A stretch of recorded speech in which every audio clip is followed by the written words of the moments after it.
7वां बाब। स्टिफनेस का वाज। फिर सरदार काहिन ने कहा, क्या ये बातें इसी तरह पर हैं? उसने कहा, अय भाइयों और बुजुर्गों, सुनो। खुदाए जुल जलाल हमारे बाप अब्राहम पर उस वक्त जाहिर हुआ जब वो हारान में बसने से पेशतर मसोपोटामिया में था, और उससे कहा कि अपने मुल्क और अपने कुनबे से निकलकर उस मुल्क में चला जा जिसे मैं तुझे दिखाऊंगा। इस पर वो कसदियों के मुल्क से निकलकर हारान में जा बसा, और वहां से उसके बाप के मरने के बाद खुदा ने उसको इस मुल्क में लाकर बसा दिया जिसमें तुम अब बसते हो, और उसको कुछ मिरास बल्कि कदम रखने की भी उसमें जगह न दी, मगर वादा किया कि मैं ये जमीन तेरे और तेरे बाद तेरी नस्ल के कब्जे में कर दूंगा। हालांकि उसके औलाद ना थी, और खुदा ने यह फरमाया कि तेरी नस्ल गैर मुल्क में परदेसी होगी। वो उनको गुलामी में रखेंगे और 400 बरस तक उनसे बदसलूकी करेंगे। फिर खुदा ने कहा कि जिस कौम की वो गुलामी में रहेंगे उसको मैं सजा दूंगा, और उसके बाद वो निकलकर इसी जगह मेरी इबादत करेंगे। और उसने उससे खतने का अहद बांधा, और इसी हालत में अब्राहम से इसहाक पैदा हुआ, और 8वें दिन उसका खतना किया गया। और इसहाक से याकूब, और याकूब से 12 कबीलों के बुजुर्ग पैदा हुए।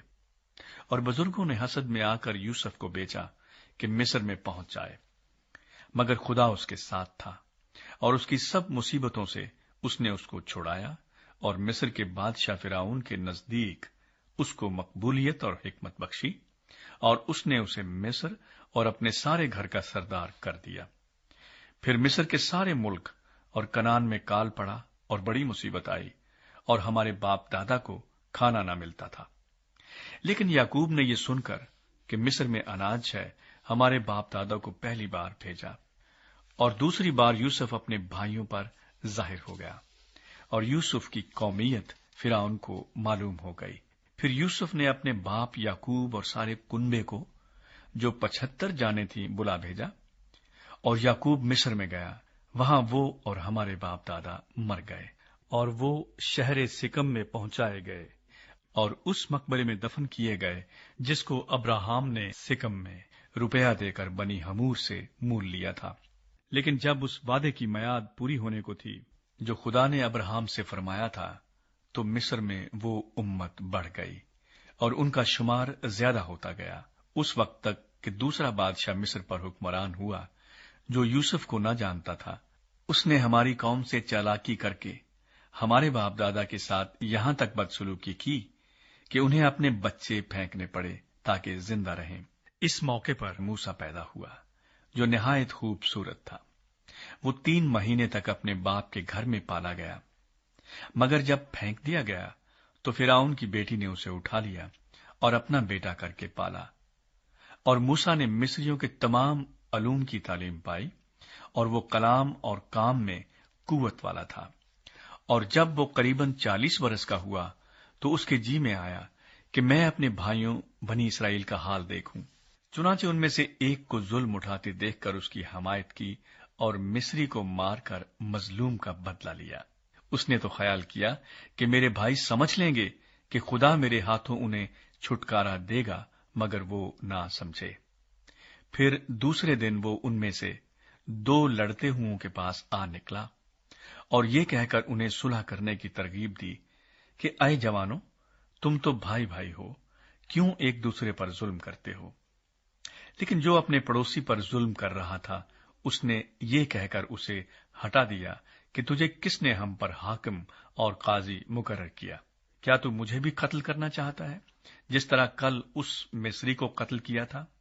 मूसा ये बात सुनकर भाग गया और मिद्यान के मुल्क में परदेसी रहा किया, और वहां उसके 2 बेटे पैदा हुए।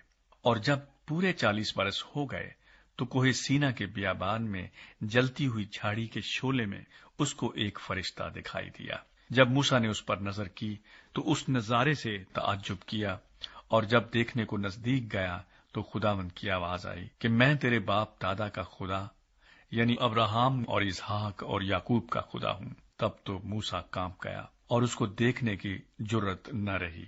खुदावंद ने उससे कहा कि अपने पांव से जूती उतार ले, کیونکہ جس جگہ تو کھڑا ہے وہ پاک زمین ہے۔ میں نے واقعی اپنی اس امت کی مصیبت دیکھی جو مصر میں ہے، اور ان کا آہو نالہ سنا، پس انہیں چھڑانے اترا ہوں۔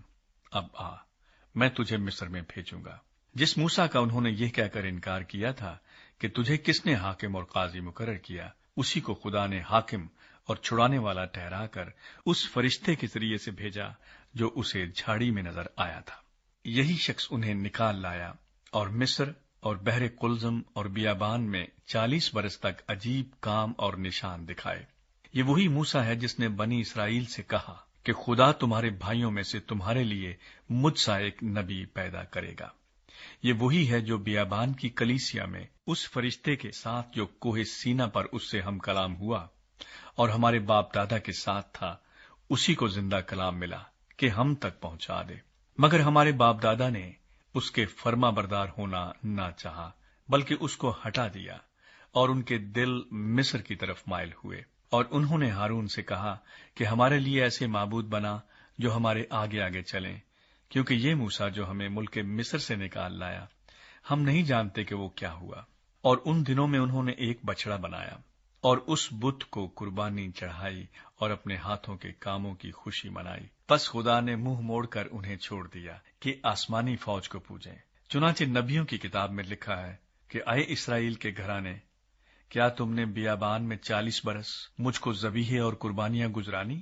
بلکہ تم مولک کے خیمہ اور رفان دیوتا کے تارے کو لیے پھرتے تھے، یعنی ان مورتوں کو جنہیں تم نے سجدہ کرنے کے لیے بنایا تھا۔ پس میں تمہیں بابل کے پرے لے جا کر بساؤں گا۔ شہادت کا خیمہ بیابان میں ہمارے باپ دادا کے پاس تھا، جیسا کہ موسیٰ سے کلام کرنے والے نے حکم دیا تھا کہ جو نمونہ تو نے دیکھا ہے اسی کے موافق اسے بنا۔ اسی خیمے کو ہمارے باپ دادا اگلے بزرگوں سے حاصل کر کے یشوع کے ساتھ لائے، جس وقت ان قوموں کی ملکیت پر قبضہ کیا جن کو خدا نے ہمارے باپ دادا کے سامنے نکال دیا، اور وہ داؤد کے زمانے تک رہا۔ اس پر خدا کی طرف سے فضل ہوا، اور اس نے درخواست کی کہ میں یعقوب کے خدا کے واسطے مسکن تیار کروں۔ مگر سلیمان نے اس کے لیے گھر بنایا، لیکن باری تعالی ہاتھ کے بنائے ہوئے گھروں میں نہیں رہتا۔ چنانچہ نبی کہتا ہے کہ خداوند فرماتا ہے، آسمان میرا تخت اور زمین میرے پاؤں تلے کی چوکی ہے، تم میرے لیے کیسا گھر بناؤ گے؟ یا میری آرام گاہ کون سی ہے؟ کیا یہ سب چیزیں میرے ہاتھ سے نہیں بنی؟ اے گردن کشو اور دل اور کان کے نامختونو، تم ہر وقت روح القدس کی مخالفت کرتے ہو، جیسے تمہارے باپ دادا کرتے تھے ویسے ہی تم بھی کرتے ہو۔ نبیوں میں سے کس کو تمہارے باپ دادا نے نہیں ستایا؟ انہوں نے تو اس راست باز کے آنے کی پیش خبری دینے والوں کو قتل کیا، اور اب تم اس کے پکڑوانے والے اور قاتل ہوئے۔ تم نے فرشتوں کی معرفت سے شریعت تو پائی پر عمل نہ کیا۔ اسٹیفنس سنسار کیا جاتا ہے۔